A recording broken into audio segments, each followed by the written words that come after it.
Welcome back to the channel. This is the Third Party Conversation. I'm Jason. And I'm TC. Last week, we ended with the concept of we are a liberal democracy as organized, managed, and defended by a constitutional republic. It's clear that the framers wanted us to vote. That was the people's voice. Self-government. Self-government.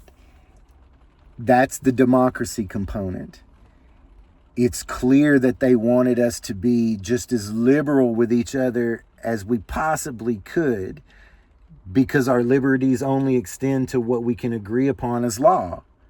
That's the liberal component to a liberal democracy, but that's the philosophical part. The mechanism part is the organization and the management and something that we could both be willing to defend and that could defend us, and that was the rule of law or the Constitution.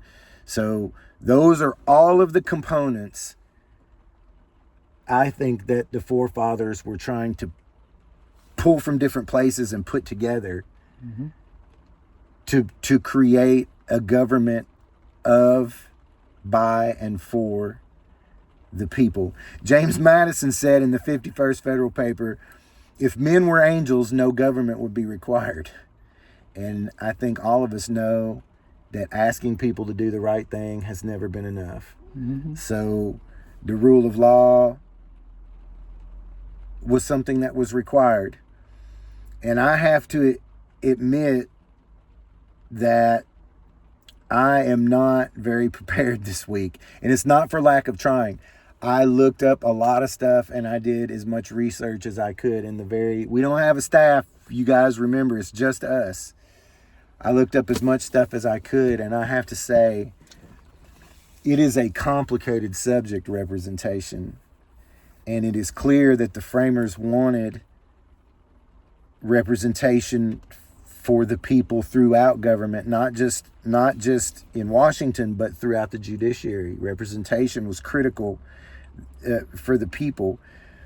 Madison again, in framing a government which is to be administered by people over people, the great difficulty lies in this. You must first enable the government to control the governed, and then oblige that government to control itself.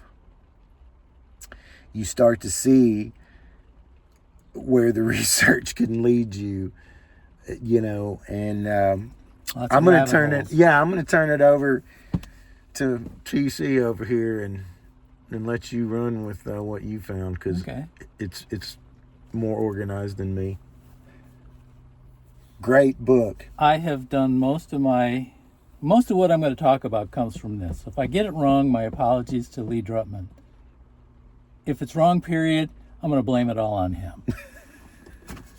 It's a really good book. You get it through Hoopla and other places. Yes, it's your local library. Your local library.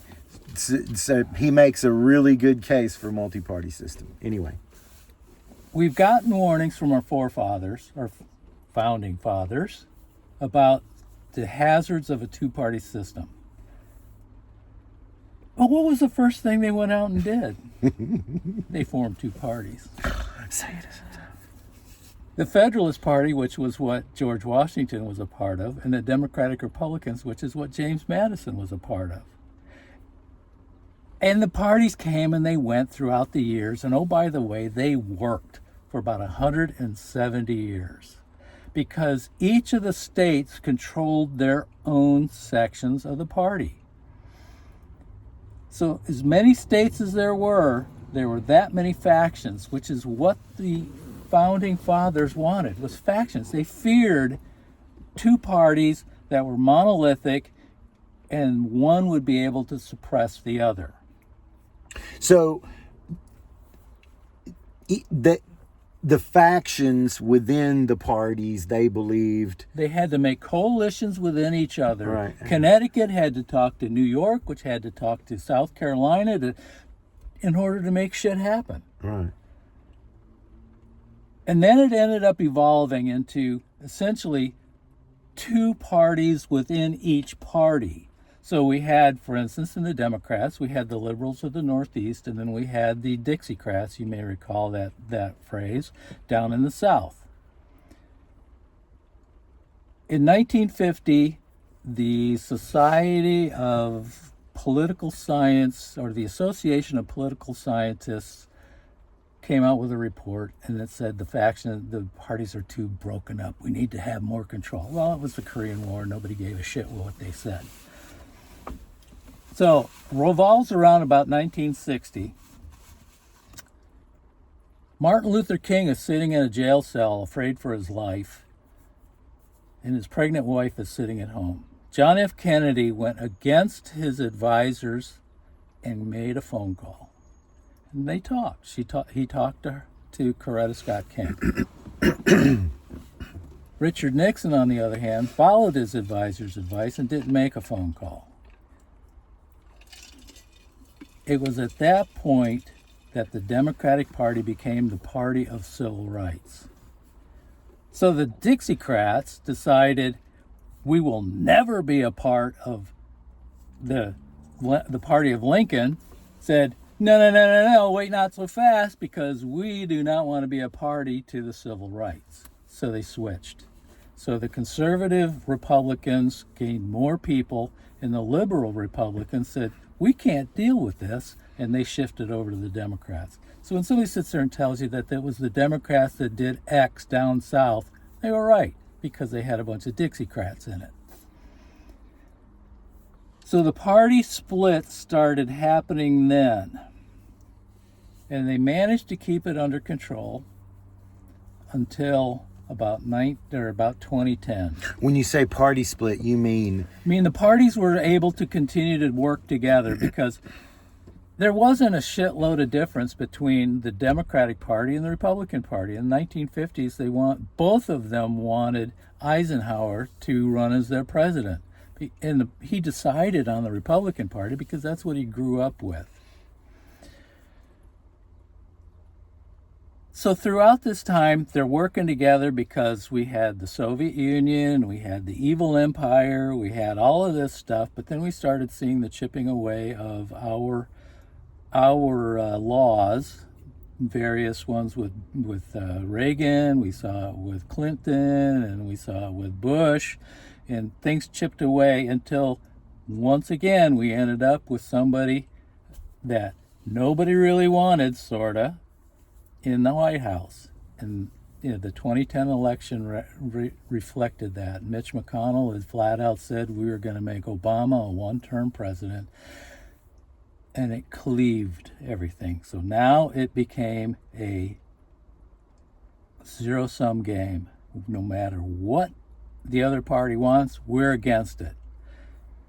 We at lunch talk about, we don't send our representatives up to Washington to fight for us. No, we send them up there to govern. We send them up there to agree. Yeah. It could be that a fight or a debate is involved in coming to an agreement, but the point of them going up there is to agree. Why? Because our liberties only extend to what we can agree upon as liberties. So we don't send them up there to fight. We send them up there to agree. But somehow the rhetoric has come to this deeply divided place of, like, for instance, terms like the opposition party. That doesn't sound like an ingredient for success to me. No. Like, it just... And I would ask anybody out there, do you believe that we would be better off as a nation if we only had one party, if you were sure that it was not the party you're affiliated with? I think everybody would answer that question no. And it probably was a hell in front of that. Yeah, maybe. Anyway, I didn't mean to interrupt. No, it's a good point.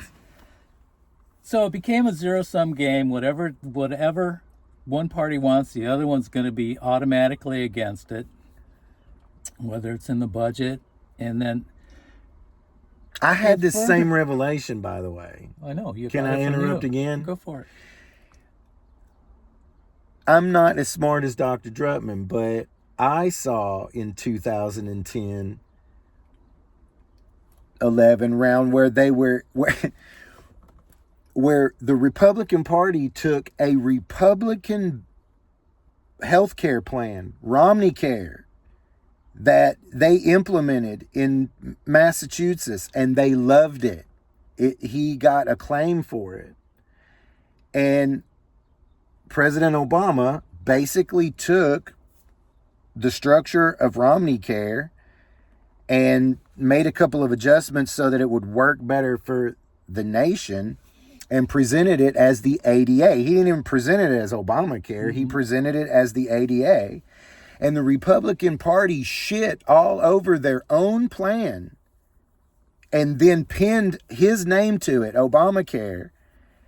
And then what? They took no credit for their own plan.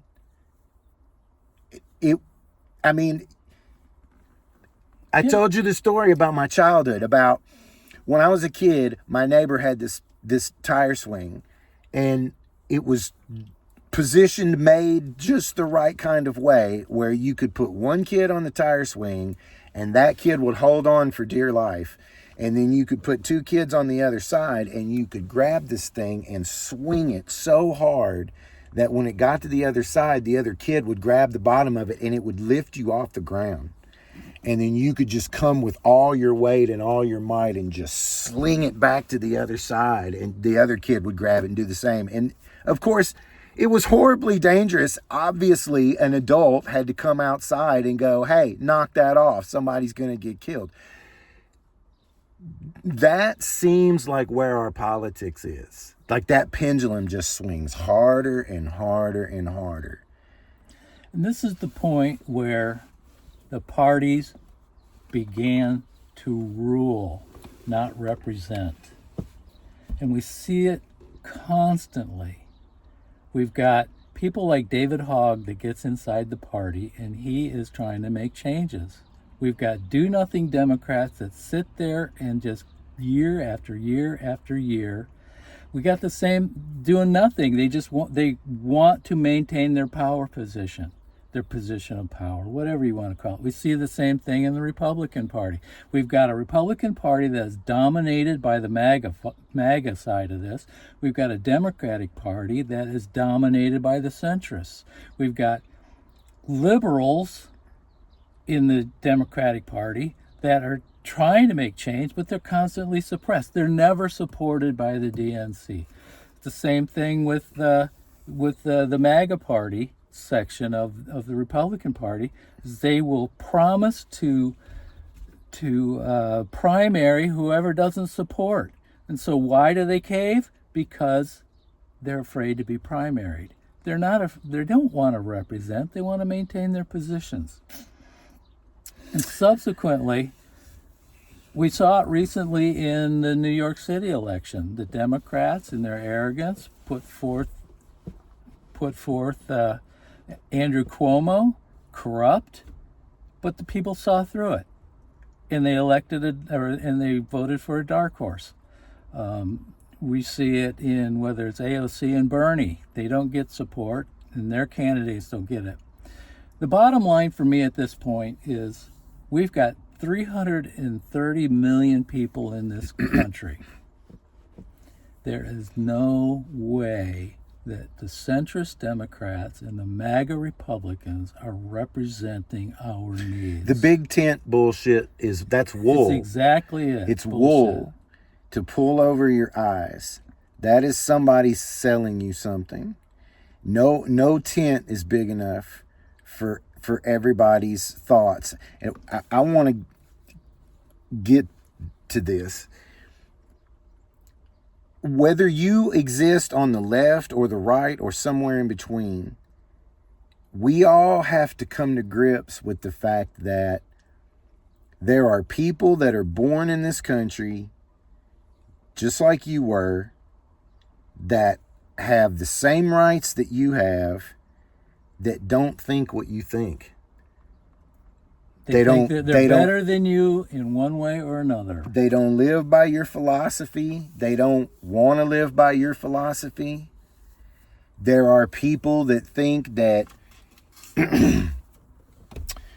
abortion shouldn't be legal at all, and you should be able to own as many kind of guns as you want. And, you know, there's people that believe that we should just have open borders and and that Universal health care. yeah, whatever the opposing ideas, we're all allowed to think that, and we're all allowed to argue for it and fight for it. And that's a fact of the matter, that somebody's papaw got to tell them whatever their BS was and got to download that, and we all have to figure out how to make that happen. And our politics has gotten to a Not stalemate. solving the problem, It's but maintaining power. It's gotten down to a stalemate at the 1 yard line.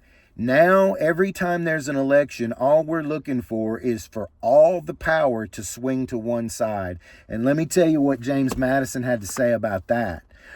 The accumulation of all powers, legislative, executive, and judicial, in the same hands, whether one or few or many, and whether hereditary, self-appointed, or elected, may justly be pronounced the very definition of tyranny. The whole point of the separation of powers and representation and the dilution of power, dilution being the solution, you've heard that, we've said that before, the whole point of it was so that all power would not end up in the same hands. And now it seems like that's all we're shooting for. More next week. Like, subscribe, tell your mom and them, Comment. We'd like to hear from you. and please comment. I'm open for the debate. You know, lay it out there. We'll see you next week. Dilution is the solution. Dilution is the solution.